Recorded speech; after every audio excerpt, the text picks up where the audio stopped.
what we have to see, the distance cover is V1t and the distance cover is V2t. तो यहाँ से हमारे पास D is equal to V1t कितना है आपके पास, that is QR, and D is equal to V2t is equal to what, T into S. Okay, अब now we are having the two triangles PQR as well as PSD.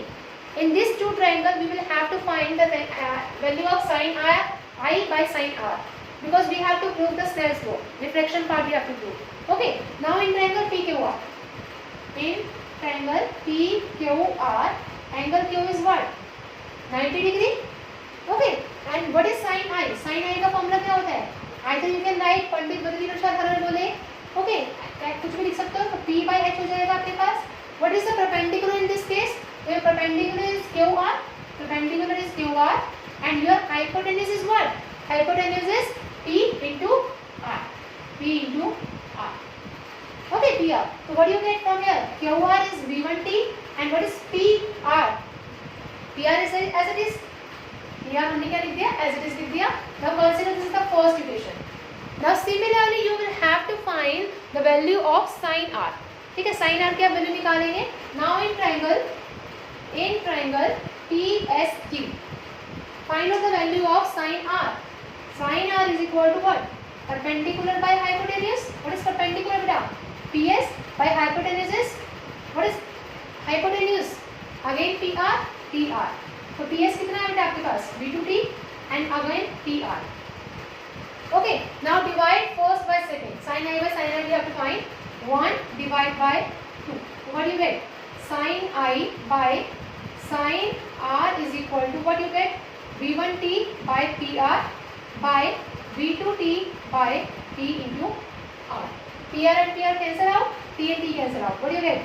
You will get sin I by sin R is equal to V1 by V2. कितना आ जाएगा? V1 by V2. Now as you know from the refractive index n is equal to C by V1. Okay, can we find out the value of V1 from here? V1 कितना हो जाएगा? C by N1. What is V1? That is C by N1. Similarly, V2 is equal to C by N2. Now put value of V1 and V2 here. In the Snell's law formula, you will get sin I by sin R is equal to what is V1 beta? C by N1 by C by N2.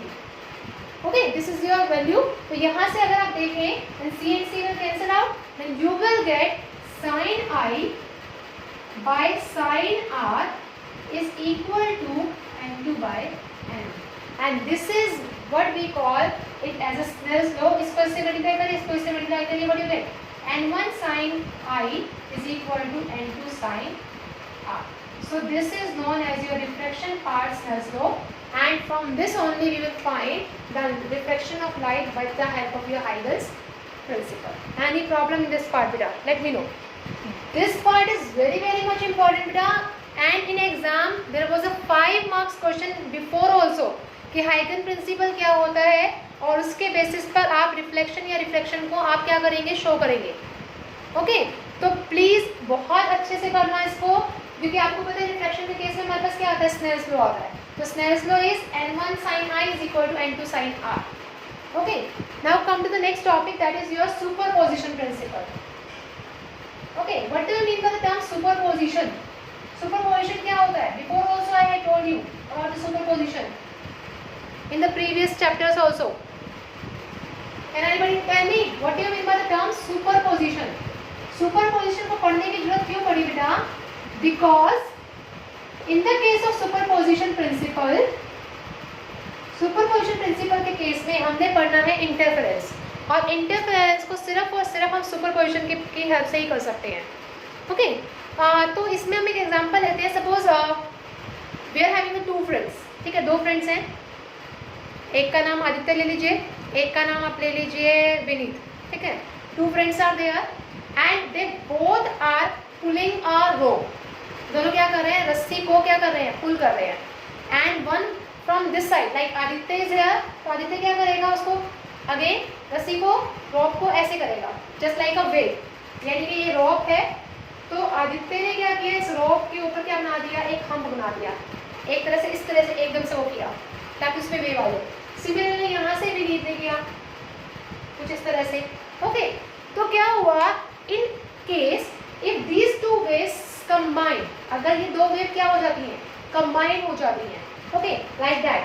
अगर ये दो की दो waves क्या हो जाती है, combine, इस तरह से कंबाइन हो गई, then we will get the superpose according to the superposition principle. हमारे पास क्या आता है इस केस में, जो रिजल्टेंट डिस्प्लेसमेंट आएगा वो क्या आ जाएगा, y1 प्लस y2। अगर ये इसका डिस्प्लेसमेंट y1 है, इसका डिस्प्लेसमेंट y2 है क्या, तो इनका टोटल डिस्प्लेसमेंट कितना हो जाएगा, y1 प्लस y2। सिमिलरली अगर मैं इसका y1 अगर 1 है और y2 अगर 3 है, तो आपका टोटल डिस्प्लेसमेंट कितना हो जाएगा, 4 हो जाएगा। And if I am talking कि सपोज करिए कि वन पर्सन ने अगेन ये हम क्रिएट किया और दूसरे पर्सन का जो बना वो हम नीचे की डायरेक्शन बना, कुछ इस तरह से, ओके। लाइक एक के ऊपर एक ना आके हमने क्या कर दिया, क्रस्ट के ऊपर क्रस्ट, ट्रफ और ट्रफ के ऊपर क्रस्ट, कुछ इस तरह से। तो in that case we will see कि हमारे पास जो यहाँ डिस्प्लेसमेंट आता है that is equal to y is equal to y1 minus y2 और we can say y2 minus y1। वो डिपेंड करता है कि आपके पास कंडीशन क्या है, ठीक है। तो यहाँ पर अगर आगे ये 3 है, ये 1 है, तो आपका डिस्प्लेसमेंट कितना होगा, 3 माइनस 1 इज इक्वल टू 2। और you can say according to trough you can say 1 minus 3 is equal to minus 2। तो सुपरपोजिशन होता क्या है कि when the particle of medium oscillate, जब एक मीडियम का पार्टिकल क्या करता है, ऑसिलेट करता है अंडर इफेक्ट ऑफ 2 और मोर देन 2 वेव्स। 2 वेव्स तो होनी चाहिए लेकिन 2 से ज़्यादा वेव्स भी कंसिडर कर सकते हैं, तो उनका जो रिजल्टेंट आता है वो रिजल्टेंट किसके इक्वल होता है, it is equal to the sum of individual displacement. Individual displacement के सम के इक्वल होगा by each wave. That is known as your what, that is known as your superposition principle. अगर एक के ऊपर एक वेव लाई करती है then that is known as your addition part, and if the crust and the trough lying on each other then we can say it is having the subtraction part, okay। और इसी effect के superposition को, the effect produced by the superposition is called your interference। इसको क्या बोलते हैं, interference बोलते हैं, ठीक है। जब सुपरपोजिशन का इफेक्ट 2 वेव्स प्रोड्यूस करेंगी then that point is known as your interference, ठीक है। उसको क्या बोलेंगे बेटा, इंटरफेरेंस बोलेंगे। Important in this part we did about the superposition and interference part, okay। next जो portion आता है that tells you about the coherent and incoherent। अब आप कहेंगे कि ma'am what do you mean by the coherent word and what do you mean by the incoherent word, ठीक है। तो can you please explain any one of you कि what do you mean by the coherent word and what do you mean by incoherent word, any one of you। देखिए before starting with that part I would like to tell you about the coherent sources होते क्या हैं। coherent sources बेटा वो sources होते हैं, वो 2 different type of sources जिसकी angular frequency, जिसका wave vector, जिसका phase आपस में क्या होते हैं, equal होते हैं, मतलब same होते हैं।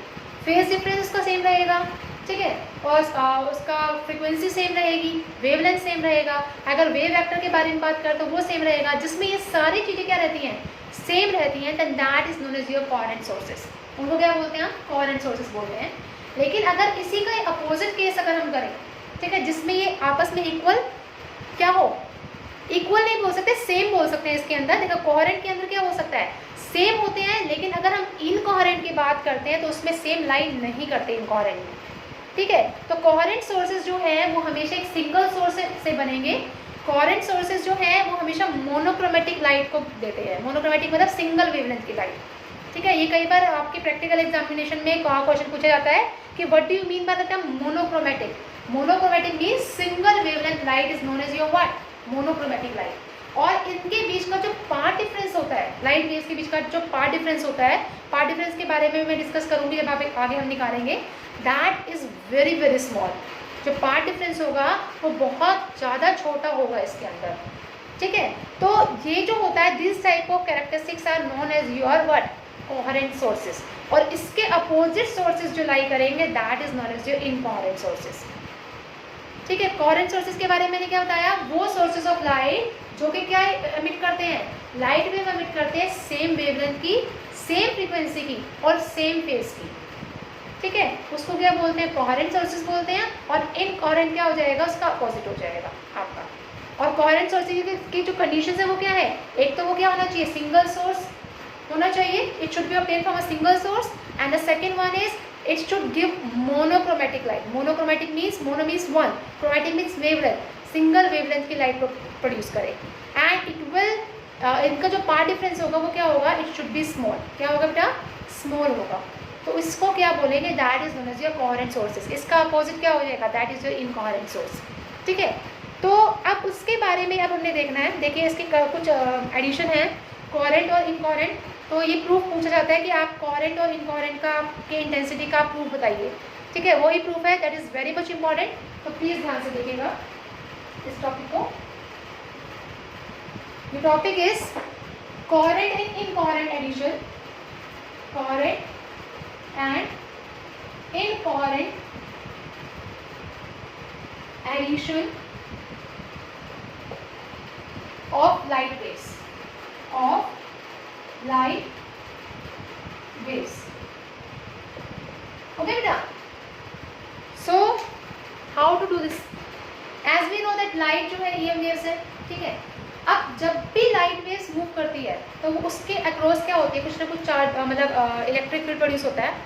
उस केस में आपका जो फील्ड का फॉर्मूला होता है, मैंने आपको बताया था कि in 11th class you all have studied about this formula, and that formula is E1 is equal to, E1 is known as your field, A1 cos omega 1t plus phi 1, omega 1t plus phi 1, ये क्या है, A1 is known as your amplitude, omega is known as your angular velocity and phi is known as your phase angle. ये क्या है, phase angle है। ठीक है, अब हमारे पास 2 sources of light लेंगे हम इसके अंदर। तो हमने क्या लिया, सेकेंड सोर्स के लिए लिया E2 is equal to A2 cos omega 2t plus phi 2।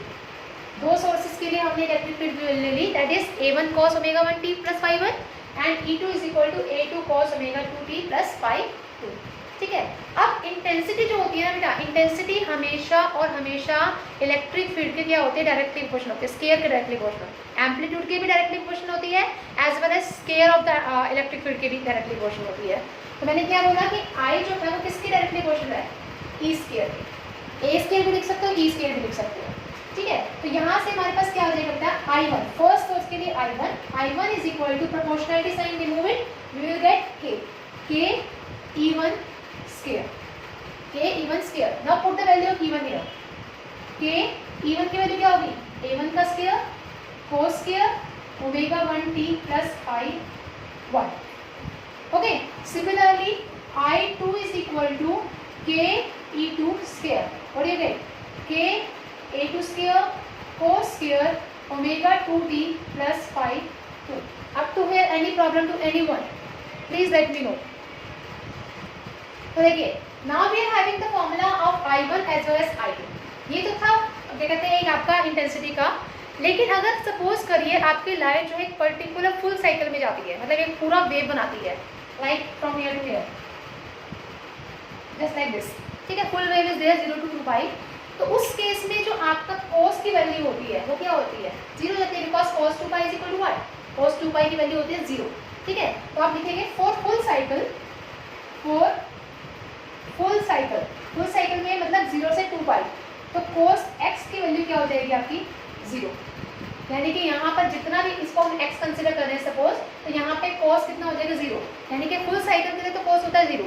लेकिन अगर हम एवरेज वैल्यू की बात करते हैं, एवरेज वैल्यू की, क्योंकि यहाँ पे cos स्क्वायर है, अगर यहाँ पे आप एवरेज वैल्यू की बात करोगे, फॉर एवरेज वैल्यू, तो यहाँ पे आपका जो cos स्क्वायर x है वो कितना हो जाएगा, हाफ हो जाएगा एवरेज वैल्यू के लिए।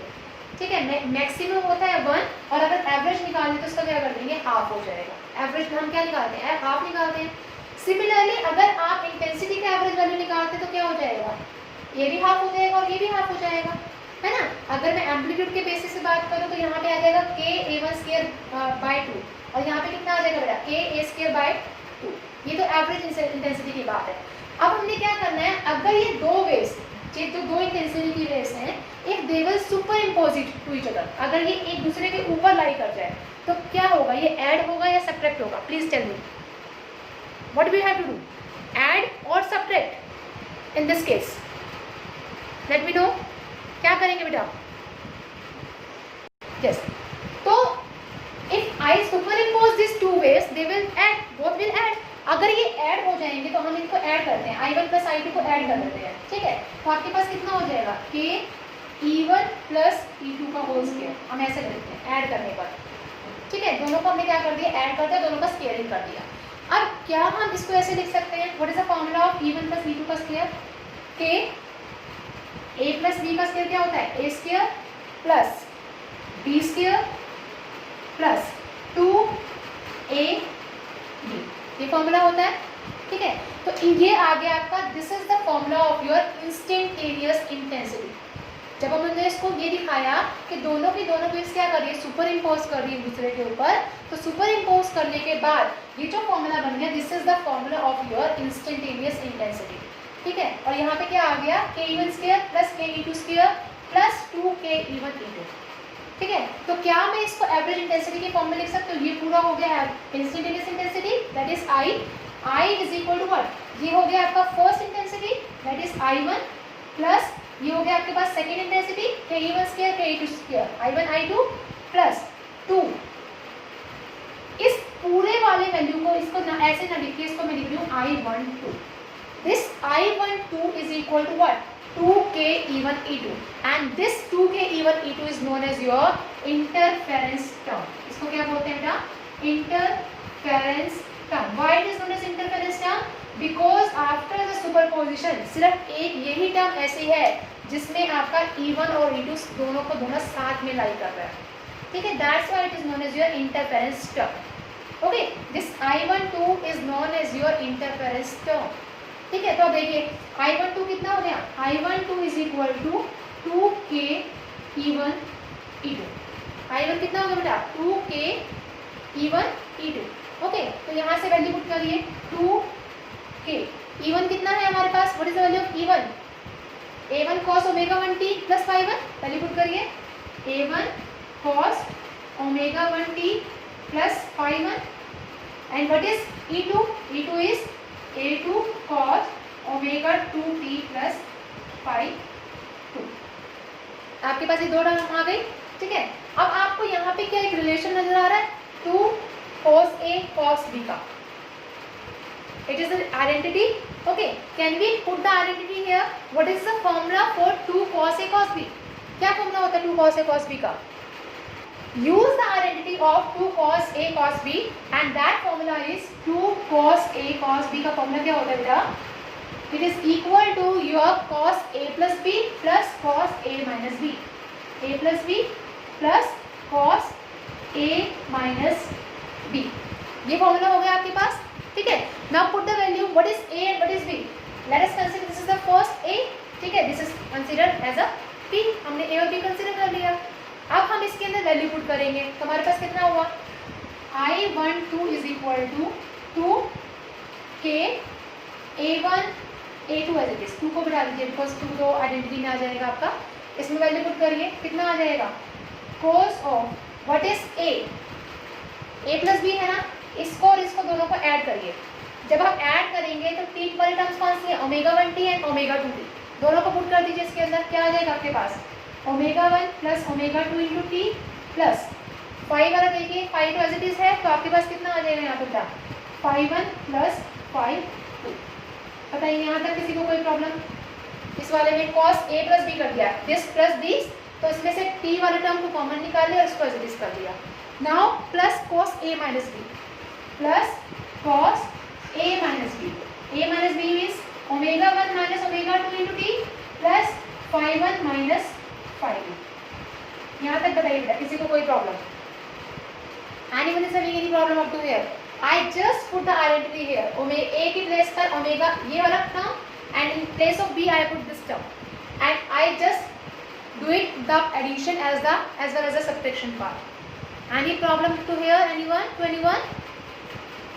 Please let me know if you are having any problem. First term is 0 because of the average value for the full cycle. Full cycle में आपके पास cos 2 पाई या 4 पाई की वैल्यू क्या हो जाती है, 0 हो जाती है।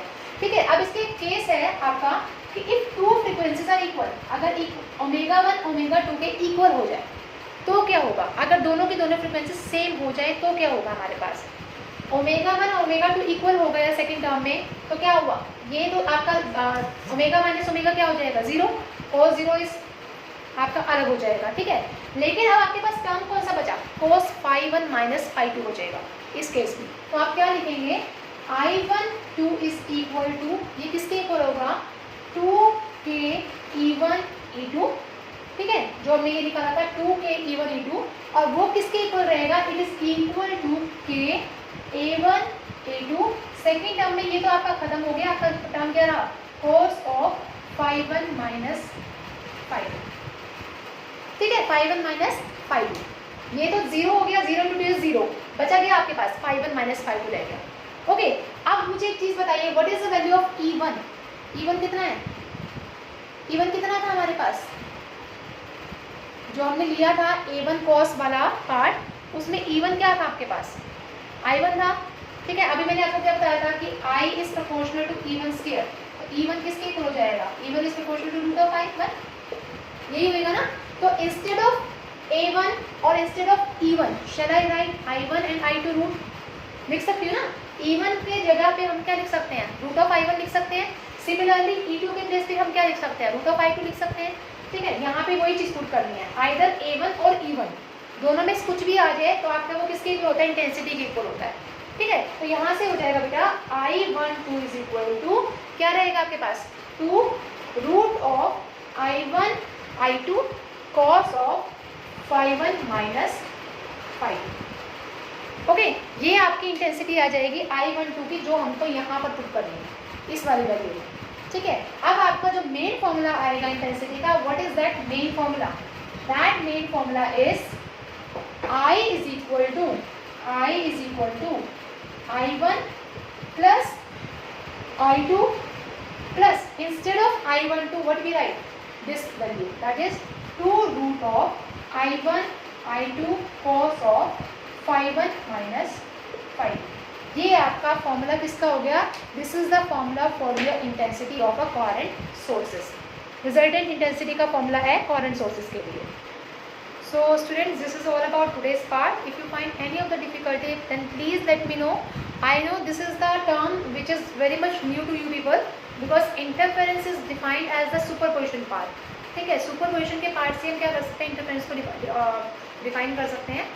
And this is I hope, क्योंकि हमने इंटरफेरेंस जो टर्म यूज़ की है that is also the new part. तो एक बार प्लीज़ आप इसको एक बार अपने हैंड से दोबारा से करके देखिए, फिर भी समझ नहीं आता then you can contact me on my email ID, that is ledclasses@gmail.com। आप वहाँ पर भी कांटेक्ट कर सकते हैं, आप मुझे मैसेज भी कर सकते हैं on the YouTube channel. I will definitely be happy to assist you all, and please share our videos as much as possible and subscribe it. Thank you for your patience.